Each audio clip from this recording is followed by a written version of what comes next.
작가입니다. 오늘 하루 행복하게 보내셨어요? 저도 행복하게 보냈습니다. 저명한 미국의 비평가들에 의해 허먼 멜빌, 윌리엄 포크너, 어니스트 헤밍웨이에 비교될 수 있다고 평가되는 현대 미국 작가가 있어요. 여러분 혹시 짐작이 되시나요? 다름 아닌 코맥 메카시라는 작가예요. 2008년에 코맥 메카시는 노인을 위한 나라는 없다라는 매력적이고 눈부신 작품 하나를 세상에 내놓게 되죠. 거장 감독 코엔 브라더스는 이 작품을 영화화하기도 했었습니다. 정지된 화면을 현미경으로 들여다보는 것 같은 정확하고 치밀한 상황 묘사, 인물 간의 긴장감, 극단의 상상력의 작품, 문제의 원인을 전혀 알려주고 싶지 않다는 듯한 스토리 전개, 메마르고 거친 감정을 드러내어줄 것 같지 않은 심리 묘사 등등 코맥 메카시만이 표현해낼 수 있는 독특하고 아름다운 분위기를 거장 감독 코엔 브라더스는 유감없이 재현해주면서 또 하나의 멋진 걸작을 세상에 내놓게 되죠. 또한 코엔 브라더스는 영화사의 길이 남은 악당 안톤 시거를 창조해냅니다. 여러분 오늘은 노인을 위한 나라는 없다라는 영화의 일부 클립을 살펴보시면서 영화와 영어 문법의 콜라보, 즉 칵테일 버전을 통해서 접속사 덱과 왓에 대한 집중 탐구를 들어가 보도록 하겠습니다.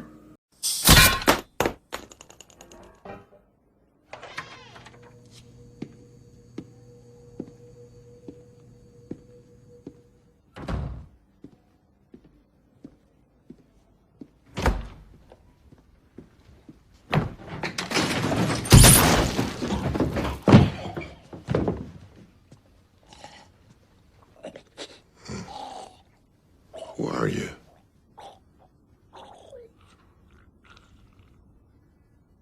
Me? Yes. Nobody. Accounting. He gave the Mexicans a receiver. 여러분 영화 클립 중간중간에 두 개의 예문 센텐스를 보셨을 거예요. 여러분 정확한 접속사를 판단함에 있어서 비밀을 말씀드릴게요. 첫 번째는 큰 그림을 보시라는 것입니다. 두 번째는 작은 그림을 보시라는 거예요. 에이 뭐 별거 없네, 별거 없어 이렇게 말씀을 하실 수도 있겠지만 이건 진짜 엄청 어마어마한 비밀입니다. 반드시 기억해 주세요. 큰 그림을 본다는 건 어떤 의미냐면은 문장의 전체 구조에서 what이 이끌어가는 절이 혹은 that이 이끌어가는 절이 혹은 because가 이끌어가는 절이 어떤 part of speech인지 어떤 품사인지 여러분이 정확히 판단을 1차적으로 해주셔야 돼요.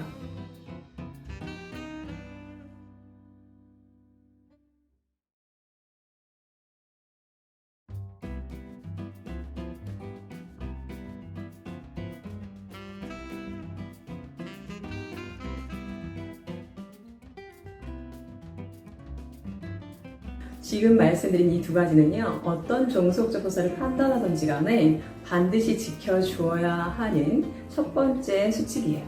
작은 그림을 본다는 것은 이런 의미가 되겠습니다. 큰 그림을 통해서 이를테면은 what이 이끌어가는 절이 어떤 종류의 절인지 판단하셨어요. 그랬을 때 what의 이제는 내부 구조를 미세하게 관찰을 하면서 what의 내부가 완벽한 것이냐 불완벽한 것이냐를 관찰을 해주시고 여러분의 지식을 통해서 여러분의 통찰력을 통해서 판단을 정확히 해주시라는 거예요. 예를 들면은 관계대명사 위치 같은 경우에는 내부 구조가 불완벽하여야 타당한 접속사가 되는 거예요.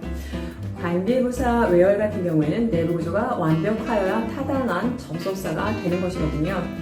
그렇기 때문에 내부 구조가 지금 완벽한 상태인가 불완벽한 상태인가를 여러분의 통찰력을 통해서 판단을 해주셔야 되는데요. 지금부터 제가 말씀드릴 내용은 어떻게 완벽성과 불완벽성, 어떤 것이 완벽한 문장이냐, 어떤 것이 불완벽한 문장이냐에 대한 정확한 판단력을 키워낼 수 있는 방법에 관한 내용입니다. 여러분 오늘은 여타의 모든 that이라는 접속사를 제외한 명사, 절 접속사로서의 that과 관계대명사 what, 의문사가 아닌 관계대명사 what 이 두 가지를 판단해내는 방법을 알려드리도록 할게요. 여러분 시험이라는 단어를 언급할 수밖에 없어서 유감스럽기는 하는데 접속사 that이라는 것은 시험에서 굉장히 잘 다루어지고 있다는 거 여러분도 약간은 짐작하셨죠? 그런데 종류도 굉장히 많기 때문에 난해하기 짝이 없습니다. 그리고 what이라는 접속사는 명사절에서만 등장하는 접속사예요. 의문사로서의 what과 관계대명사로서의 what, 이렇게 세상에 what은 두 가지밖에 없습니다. 물론 의문 형용사 뭐 이렇게 디테일하게 들어가게 되면은 종류를 더 세분화할 수는 있겠지만 어찌됐건 명사절 접속사의 카테고리에 들어가는 아니랍니다. 그런데 이제 요는 여기서 그 말이 중요한 것이 아니라 명사절 접속사로서의 that과 관계대명사 what, 오늘은 이 두 가지만 비교하게 될 거예요. 여러분, what과 that의 의미가 혼동된다라고 하는 학생들이 계시는데 사실은 굉장히 다른 의미성이에요. what은 뭐뭐 것이라고 해서 자신이 이끌어가는 절의 부족한 성분을 what이 채워주는 거예요. 그렇기 때문에 what의 내부 구조가 흔히들 말하기를 불완벽해야 한다라고 말씀을 하시는 겁니다. 사실 전혀 비슷하지 않아요. what인 경우에는 뭐뭐 것, 뭐뭐 것이라는 의미로서 what이 이끌어가는 내부 절의 일부 성분을 what이 대체하는 겁니다. 그렇기 때문에 what이 이끌어가는 절은 내부 구조가 불완벽하여야 정상적인 what의 구조예요. 대신 경우에는 뭐뭐라는 사실이라는 해석법을 가지고 있어요. 뭐뭐라는 사실, that의 내부 구조는 이 의미가 시사하는 것처럼, 이 that의 의미가 시사하는 것처럼 완벽한 문장이라야 성립이 되게 돼 있어요. 이를테면 내가 마크를 사랑한다는 것, 그래서 내가 마크를 사랑한다, 내가 마크를 사랑한다라는 완벽한 문장이 그 속에 들어가 앉아 있어야 한답니다. 사실은 what과 that의 의미는 많이 다른 뉘앙스입니다. 여러분도 살짝만 더 깊이 고민해 보신다면 바로 그 의미 차이나 뉘앙스 차이가 느껴지시지 않을까라고 생각이 되는데요.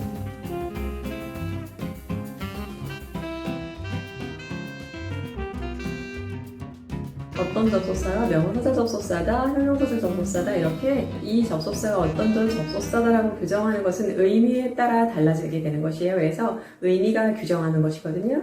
그런데 what의 해석을 보게 되면 뭐뭐 것, that이라는 접속사는 뭐뭐라는 사실, 이런 해석법을 가지잖아요. 그렇기 때문에 이런 명사적 어미, 즉 명사적 엔딩을 가지는 말이라고 그런다면은 명사절을 이끌어 갈 수밖에 없는 그런 의미가 되겠죠. 추가적 이그잼플을 두 개를 더 드릴 테니까 깊이 생각을 하시면서 다시 한번 느껴보세요. 그 뉘앙스의 차이를, 그리고 컨텐츠가 각각 어떻게 흘러가는지도 한번 살펴보세요.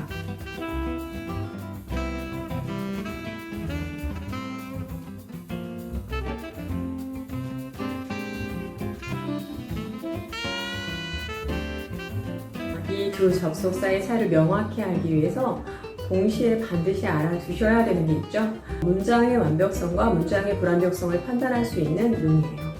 what이 내부 구조가 불완하다라는 사실을 알고 that이 내부 구조가 완벽하다라는 사실은 알고 있는데 어떤 게 불완한 것이 이 사실을 모른다는 것은 신선한 야채를 골라야 한다는 것은 아는데 어떤 게 신선한 것이 이 사실을 모르는 사람과 정확히 똑같습니다. what인 경우에는 내부 구조가 불완벽하여야 하고요. that인 경우에는 내부 구조가 완벽하여야 성립이 돼요. 다시 한번, what인 경우에는 내부 구조가 불완벽하여야 하고요. that인 경우에는 내부 구조가 완벽하여야 하거든요. 이 완벽성, 불완벽성을 가지고 이 문장에는 that이 적합하겠구나, 이 문장에는 what이 적합하겠구나를 판단해 나가는 것이거든요. 그런데 지금 이것보다 훨씬 더 본질적으로 중요한 사실이 있겠죠. 그것은 무엇일까요?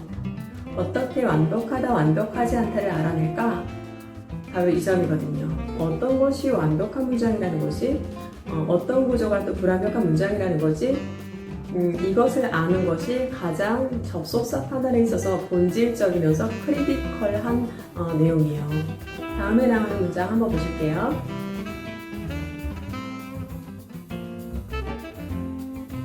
위의 문장은 목적어가 존재하니까 여러분이 보시기에 완벽한 문장인가요?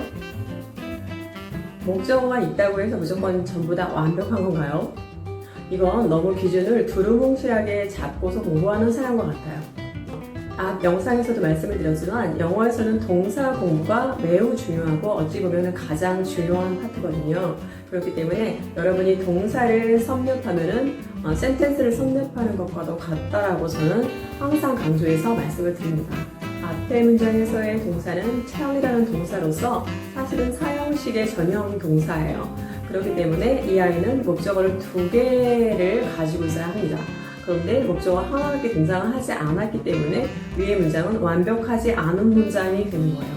자, 그렇다면 여기서 여러분이 기억을 하셔야 하는 점이 무엇일까요? 이 동사는 목적어가 2개가 있어야 하는데 하나밖에 없어. 이런 것들이 불완벽함의 기준이 되겠죠. 네. 그래서 여러분은 반드시 동사 파악에 온 열정과 영혼을 쏟아 부으셔야 돼요. 동사를 섭렵해주는 순간부터 영혼은 무풍지대가 되는 거예요. 여기서 중간 요약. 문장의 완벽성과 불완벽성을 볼 수 있는 통찰력은 동사의 자타동사성에 대한 지식과 비례합니다. 나는 나름 기본기가 굉장히 튼튼하다고 느꼈었는데 라고 자부하는 사람조차도 다채로운 문장 구조 앞에서는 그저 작은 존재가 될 뿐입니다. 그렇기 때문에 여러분은 많은 센텐스적 경험을 누적시켜 나가셔야 돼요. 그래서 언제나 자만하지 않고 항상 문장 관찰해주는 습관, 그것이 가장 영어 공부에서 아주 멋진 애티튜드라고 생각을 해요. 물론 기본 개념이나 원리가 변하는 건 아니에요. 기본 개념이나 원리는 영원 불변이에요. 하지만 내용의 복잡성, 구조의 복잡성, 문제의 불발을 모르는 낯선 자타 동사, 글 자체가 가지고 있는 난해함이라든가 깊이 때문에도 여러분은 언제든지 어려운 상황에 직면을 할 수가 있어요. 그렇기 때문에 방금 전에 말씀드린 가만히 차분히 관찰하는 애티튜드, 차분하게 관찰하여 문장을 분석해 나가는 애티튜드, 이것이 가장 중요하고 멋진 모습입니다. 그리고 그 부분을 극복해낼 수 있는 유일한 방법은 다독이에요. 여러분은 문제 푸는 상황에 놓여 있기 때문에 다독이라는 거창한 말을 할 수는 없겠지만 어쨌든 다양하고 많은 양의 센텐스를 접하고 많은 양의 문제를 풀어내는 것이 유일한 방법입니다. 그래서 가끔 교육방송에서 보면은 입시가 끝난 뒤에 상위 1%, 상위 3% 이런 학생들이 본인이 풀었던 그간의 문제집을 쌓아두고 본인과 키재기를 하지요. 그랬을 때 그 문제집의 키가 여러분의 키보다 항상 월등히 높아야만 합니다. 우물안 개구리라는 아날로지는 좀 클리셰한 아날로지일 수도 있는데 제가 정말 너무너무 좋아하는 비유이기도 합니다. 본인이 우물 안에서 공부를 했을 때는 본인이 아는 세계가 전부였어요. 그런데 다채로운 텍스트와 다채로운 센텐스를 만나면서 본인의 오만이 나날이 깨져가는 것을 볼 수 있어요. 그런 느낌도 굉장히 좋지만 그러한 경험을 통해서 데이터가 축적이 되게 되면은 데이터가 축적됐다라는 사실 자체도 물론 의미가 있지만 그러한 축적되어진 데이터들이 또다시 어떤 점을 연결해 줌으로써 또 다른 데이터나 어떤 통찰력을 재생산낼 수 있다는 게 훨씬 더 멋진 일인 것이죠. 그래서 제가 쓴 책 어느 부분에는 양적 공부를 하다 보면 결국 질적 공부와 만날 수밖에 없게 된다는 내용이 있습니다. 여러분 이제 관련 문제를 몇 가지 살펴보도록 할게요.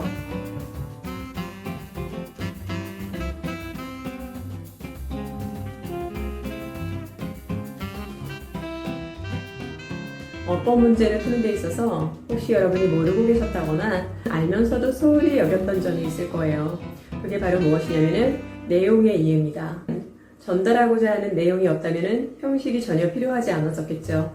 그렇기 때문에 어법을 풀어감에 있어서 가장 중요한 것은 내용의 정확한 파악이에요. 그런데 내용을 정확히 또 파악했다고 해서 완벽하게 풀어내는 것은 아닌 것으로 보면은 어떤 또 걸림돌이 있었을까요? 자타 동사에 대한 철저한 지식이 부족하다 그러면은 또 그 부분에서 걸림돌로 작용을 합니다. 그렇기 때문에 이것은 고도의 전방위적 능력을 갖추지 않는다 그러면은 조금 곤란해질 수 있는 문제가 또 어법 문제가 되겠습니다. 가끔 어법은 형식적인 특성이 강하다라는 이유로 내용의 해석 없이 어법 문제 풀이를 들어가는 학생들이 있는데 그건 정말 완벽한 넌센스라는 걸 이제 여러분은 아셨을 거라고 생각해요. 그건 정말 완벽하게 넌센스입니다. 그렇게 가지고 문제를 맞췄다고 그러는 거는 거의 기적에 가까운 일이고요. 그것은 impossible한 일입니다. 형식의 존재 이유는 내용을 위해서입니다. 그렇기 때문에 저는 컨텐츠가 1차적으로 중요하고 형식은 그 다음이라고 생각을 해요. 그렇기 때문에 이 형식이 어떠해야 한다는 것은 내용이 결정을 하겠죠. 이 형식이 어떠해야 한다는 것은 내용이 결정합니다. 그렇기 때문에 어법 문제, 아무리 형식적 특성이 강한 어법 문제를 푼다 하더라도 여러분은 반드시 1차적으로 내용을 정확하게 해석해내지 않으면 어법 문제를 정확히 맞추는 것은 불가능합니다. 여러분 마지막으로 요약. 종속 접속사를 판단해내기 위해서는 두 가지가 중요하다고 말씀드렸었죠. 첫 번째는 큰 그림으로 보기, 두 번째는 작은 디테일 보기. 오늘 영상은 여기까지예요. 여러분 이 영상이 도움이 되셨다면 좋아요, 구독 부탁드릴게요. 저에게 엄청난 파워를 주어서 퀄리티 영상을 마구마구 쏟아내 드릴 수 있을 것 같아요. 여러분 좋은 꿈 꾸세요. 바이.